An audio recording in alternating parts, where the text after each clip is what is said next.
मंगलम भगवान विष्णु मंगलम गरुड़ध्वज मंगलम पुंडरीकाक्ष मंगलाय तनो हरि। जय श्री कृष्णा।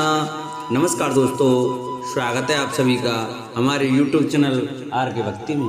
प्रिय भक्तजनों, आज हम आपको सुनाएंगे श्री हरिवंश महापुराण के 51वें अध्याय की कथा, जिसमें कि इंद्र की आज्ञा से विश्वकर्मा द्वारा पुनः परिष्कृत की गई द्वारकापुरी का वर्णन यह सुनाएंगे। तो सभी भक्तजन हमारी श्री हरिवंश महापुराण की कथा को बड़े श्रद्धा भाव और प्रसन्नचित मन से सुने। जिन भक्तों ने हमारे चैनल को सब्सक्राइब नहीं किया है वो हमारे चैनल को सब्सक्राइब करें, वीडियो को लाइक करें और कमेंट में बताएं कि आपको हमारी यह कथा कैसी लगी। राधे राधे अवश्य रखें। बोलो हरिवंश महापुराण की जय। नारायणं नमस्कृत्य नरं चैव नरोत्तमं देवीं सरस्वतीं व्यासं ततो जयमुदीरयेत्। शान्ताकारं भुजगशयनं पद्मनाभं सुरेशं विश्वाधारं गगनसदृशं मेघवर्णशुभांगं लक्ष्मीकान्तं कमलनयनं योगविद्यार्णगम्यं वन्दे विष्णु भवभयहरं सर्वलोकैकनाथं। बोलो विष्णु भगवान की जय। वैशंपायन जी कहते हैं, जन्मेजय, गरुड़ पर बैठे हुए भगवान श्री कृष्ण ने द्वारकापुरी को देखा, जो देवलोक के समान शोभा पा रही थी। वहां चारों ओर समुद्र गर्जना की प्रतिध्वनि व्याप्त हो रहे थे। उस पुरी में जहां तहां मणिमय पर्वत तथा यंत्र सुशोभित थे। बहुत से क्रीड़ागृह बने हुए थे। अनेक उद्यान, श्रेष्ठ वन, छज्जे और चबूतरे शोभा दे रहे थे। श्री कृष्ण ने इन सबको देखा। देवकी नंदन श्री कृष्ण जब द्वारकापुरी के समीप पहुंचे तब देवराज इंद्र ने विश्वकर्मा को बुलाकर इस प्रकार कहा, शिल्पियों में श्रेष्ठ विश्वकर्मन, यदि तुम मेरा प्रिय करना चाहते हो तो श्री कृष्ण की प्रसन्नता के लिए पुनः द्वारकापुरी को पहले से भी अधिक मनोहर बना दो। विबुध श्रेष्ठ, जैसे मेरी पुरी है उसी प्रकार तुम द्वारका को सैकड़ों धानों से हरी भरी तथा स्वर्गतुल्य मनोहारिणी बना दो। तीनों लोकों में जो कुछ भी तुम्हें रत्न रूप दिखाई दे उससे द्वारकापुरी को शीघ्र ही संयुक्त कर दो, क्योंकि महाबली श्री कृष्ण समस्त देव कार्यों के लिए सदा तैयार रहते हैं और घोर से घोर संग्राम में भी प्रवेश कर जाते हैं। विश्वकर्मा ने इंद्र के आदेश से उस पुरी में जाकर उसे सब ओर से उसी प्रकार अलंकृत किया जैसे देवराज की अमरावती पुरी सुसज्जित रहती है। यादवों के स्वामी गरुड़ वाहन श्री कृष्ण ने अपनी उस पुरी को विश्वकर्मा द्वारा निर्मित द्रव्य भावों से अलंकृत देखा। उस समय उस तरह सजी हुई द्वारका को देखकर संपूर्ण अर्थों में संपन्न सर्वव्यापी भगवान नारायण ने बड़ी प्रसन्नता के साथ उसमें प्रवेश किया। विश्वकर्मा द्वारा विचित्र शोभा से संपन्न की हुई द्वारका में भगवान श्री कृष्ण ने बहुत से रमणीय वृक्ष खड़े देखे, जो दृष्टि और मन को अलंकृत आकृष्ट कर लेते थे। वह पुरी गंगा और सिंधु के समान सुशोभित होने वाली चौड़ी खाइयों से घिरी हुई थी। उसमें कमलों के समूह भरे हुए थे तथा हंस उनके जल का सेवन करते थे। ऊंचे टीले बने हुए सुंदर स्वर्ण में प्रकार परकोटे से जो सूर्य के सदृश प्रभा पुंज से भरपूर था। गिरी हुई द्वारकापुरी घनमाला से घिरे हुए आकाश के समान शोभा पाती थी। नंदन और चैत्ररथ नामक वनों के द्वारा मनोहर काननों से भली भांति घिरी हुई द्वारकापुरी मेघों से घिरे हुए धूलोक की भांति सुशोभित हो रही थी। द्वारकापुरी की पूर्व दिशा में शोभा संपन्न रैवतक पर्वत बड़ा ही मनोहर प्रतीत होता था। उसके शिखर, गुफा और आंगन सभी रमणीय थे। उसके बाहरी फाटक मणि एवं स्वर्ण के बने हुए थे। पुरी के दक्षिण भाग में लतावेष्ट नामक पर्वत शोभा पा रहा था, जो 5 रंग का होने के कारण इंद्रध्वज का सा प्रतीत होता था। पश्चिम दिशा में सुक्षक नामक रजत पर्वत था, जिसके ऊपर विचित्र पुष्पों से अलंकृत महान वन सुशोभित हो रहा था। नृपश्रेष्ठ, मद्राचल के समान श्वेत वर्णमाला वेणुमाल पर्वत द्वारका की उत्तर दिशा को अत्यंत शोभा संपन्न बना रहा था। रेवतक पर्वत के चारों ओर चित्रक, पंचवर्ण, विशाल, पांचजन्य तथा सर्वतुक नामक वन शोभा पा रहे थे। लता वृष्ट पर्वत के चारों ओर मेरुप्रभ नामक महान वन, भानुवन तथा पुष्पक नामक विशाल वन शोभा पा रहे थे। सुकक्ष पर्वत के चारों ओर रुद्राक्षों से सुशोभित वन, बीजक वन, मंदार वृक्षों से सुशोभित मंदार वन, शतावर्त वन तथा कार्विक बीराकर नामक वन सुशोभित होते थे।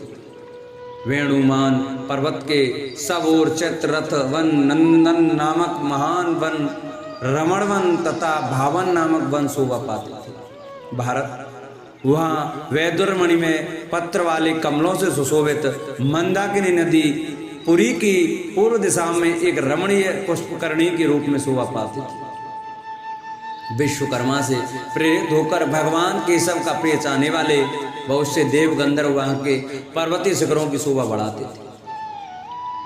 पुण्य सलिला महानदी मंदाकिनी 50 बड़े बड़े स्तोत्रों द्वारा द्वारका वासियों को प्रसन्न करती हुई सब ओर से उस पुरी में प्रविष्ट हुई थी। द्वारकापुरी कितनी बड़ी है उसका कोई माप नहीं था।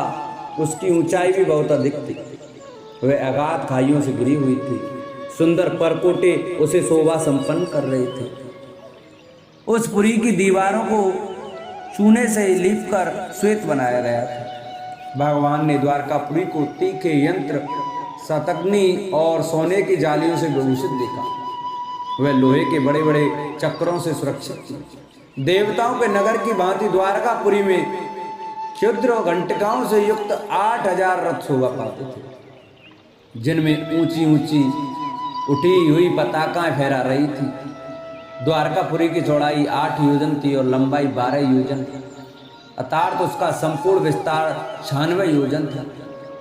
उसका उपनिवेश समीपस्थ प्रदेश उससे दुगुना अर्थात 192 योजन विस्तृत था। श्री कृष्ण ने उस अविचल द्वारकापुरी का दर्शन किया।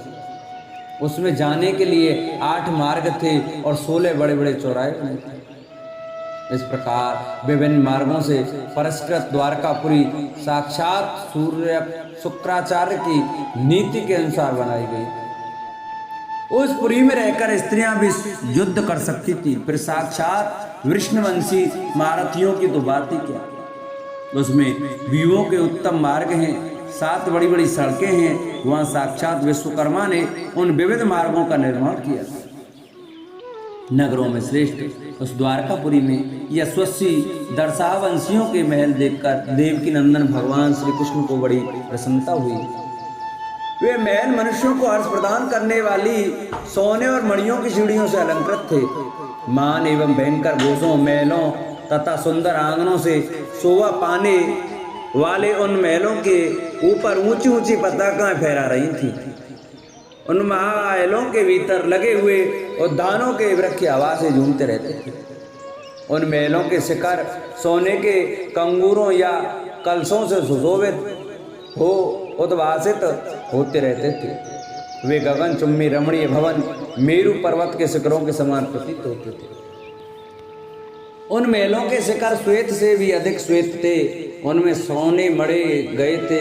वे रत्नमय शिखर, गुफा और चोटियों वाले चित्र पर्वतों के समान शोभा पाते थे। वे ग्रह 5 प्रकार के रंगों से रंगे गए थे।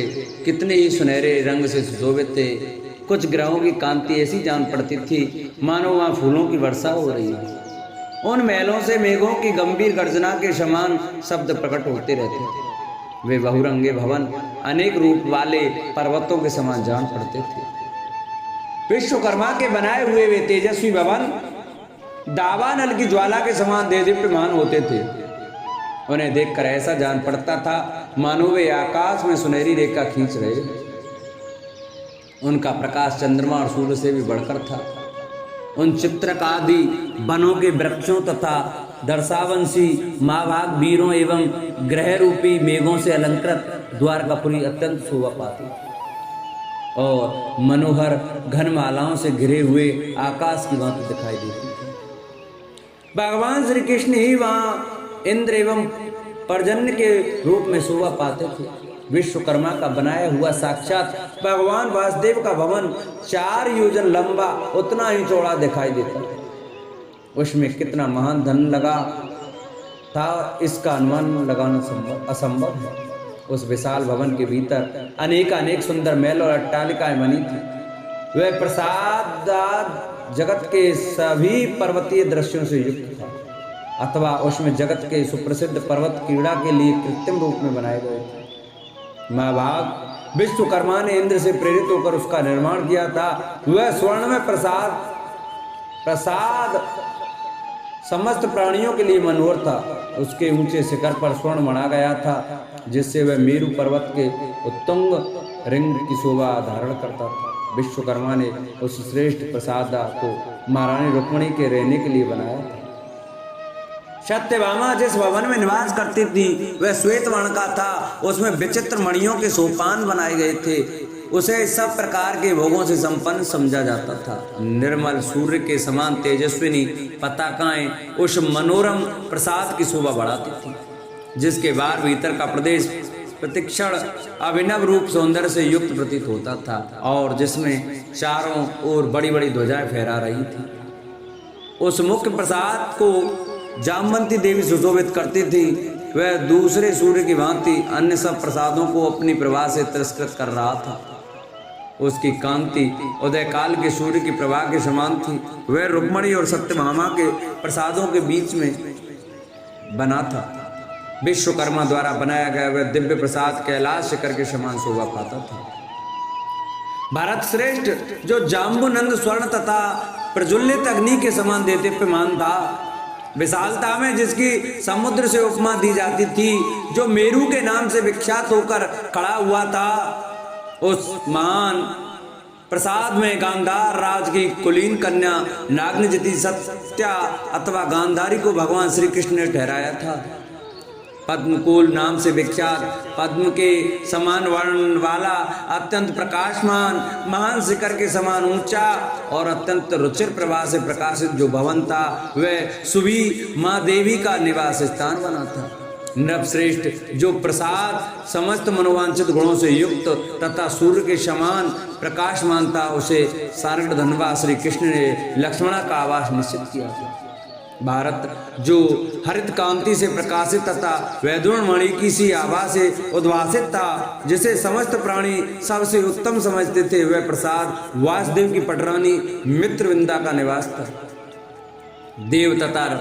देवता तथा ऋषियों के समुदाय भी उसकी भूरी भूरी प्रशंसा करते थे। वह उन सभी भावनों से भूषण रूप था। द्वारका में विश्वकर्मा द्वारा बनाया गया जो प्रमुख प्रसाद था, जो अत्यंत रमणीय से भी रमणीय प्रतीत होता था और पर्वत के समान खड़ा था, वह श्री कृष्ण महिषी सुवार्ता का निवास भवन था। संपूर्ण देवता उसकी प्रशंसा करते थे। वह केतुमान नाम से विख्यात था, जो सभी प्रसादों में श्रेष्ठ था, जिसे साक्षात विश्वकर्मा ने बनाया था, जिसकी लंबाई चौड़ाई 1 योजन थी, जो सभी रत्नों द्वारा निर्मित एवं शुभ स्वरूप था।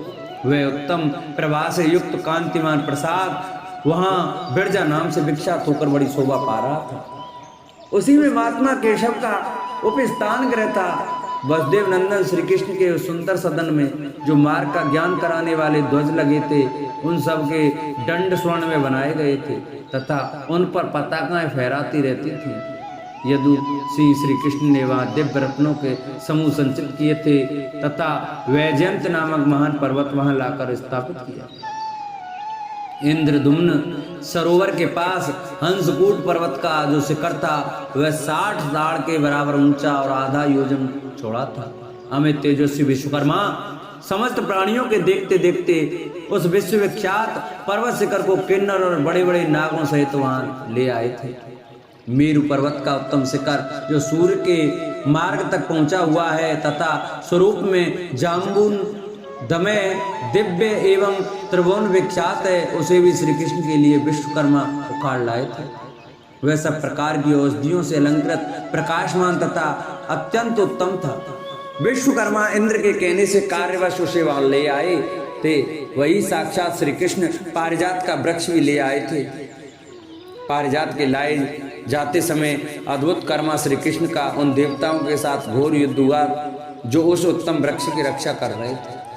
वह वृक्ष सैकड़ों कमलों से पूजित तथा स्वर्णमय विमानों से सेवित एवं सुरक्षित था। विश्वकर्मा ने श्री कृष्ण के लिए रत्नमय फूल और फल देने वाले वृक्षों का निर्माण किया था। उन्होंने बहुत सी पोखरियां और सरोवर भी बनवाए थे जिनके जल कमल समूहों से सुशोभित थे। उनमें रत्नमय सौगंधिक कमल खिले हुए थे।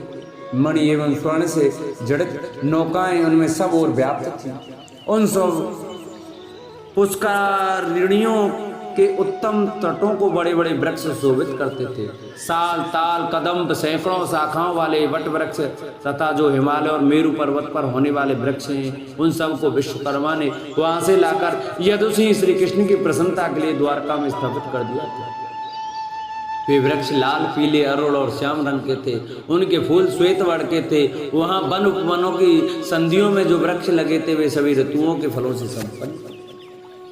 उस श्रेष्ठ नगर में जो नदियां थीं वे समान तट और जल से सुशोभित थीं।